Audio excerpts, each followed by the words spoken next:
बिहार में बीजेपी और जेडीयू के बीच की लड़ाई दिलचस्प होती जा रही है। दावे ऐसे ऐसे हो रहे हैं कि एफिडेविट तक लिखवाने की बात हो रही है। अब देख लीजिए कि शुरुआत सुशील मोदी से हुई और जवाब अशोक चौधरी ने दिया। मसला क्या है, इस रिपोर्ट में देखिए। बीजेपी के कई एमएलए हमारे संपर्क में हैं। आप अगर कहिए तो मैं एफिडेविट करने के लिए तैयार हूँ या रजिस्ट्री करने के लिए तैयार हूँ कि आज न कल दोनों पार्टी का मर्जर होगा। बड़ी दिलचस्प हो गई है राजनीति। एफिडेविट पर लिखे जाएंगे दावे। जेडीयू बीजेपी में एफिडेविट की लड़ाई। आप अगर कहिए तो मैं एफिडेविट करने के लिए तैयार हूँ। तो साहब अपने दावों को सही बताने के लिए एफिडेविट पर लिखेंगे, लेकिन लिखेंगे क्या? जेडीयू और आरजेडी का विलय हो रहा है और जब सही या गलत हो गया तो फिर क्या करेंगे? फिर एफिडेविट को फाइल में रख लेंगे। लेकिन एफिडेविट सिर्फ सुशील मोदी ही क्यों बनवाएंगे?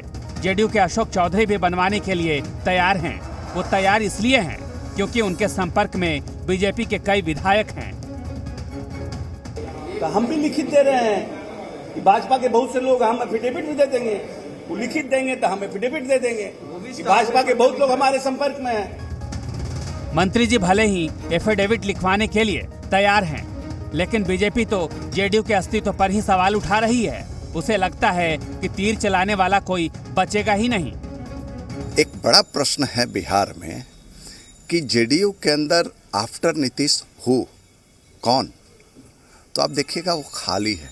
तो आप सोचिए कि जो उनके अंदर के जो विधायक हैं, सांसद हैं, भगदड़ तो उनके अंदर मचने वाली है। लेकिन लालटेन को तीर के निशाने पर यकीन है, और यकीन इतना कि उसे भी उम्मीद जग गई है। बीजेपी में तोड़फोड़ मचने वाली है, पर कांग्रेस इन खेलों को अच्छा नहीं मानती। जब से बिहार में सत्ता का समीकरण बदला है, बीजेपी की जगह आरजेडी एडजस्ट हुई है, तब से कमल के निशाने पर तीर आ गई है। और उनके यहाँ जो हालत है, जो खास करके चुनाव जीत करके आए हैं, उनके मन में ये शंका बना हुआ है कि अगली बार जीतेंगे या नहीं।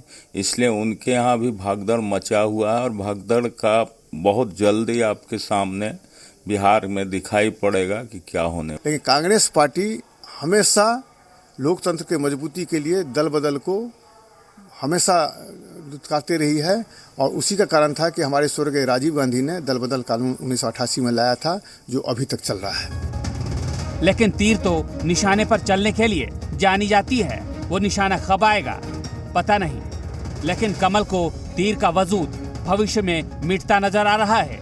ब्यूरो रिपोर्ट, जी मीडिया।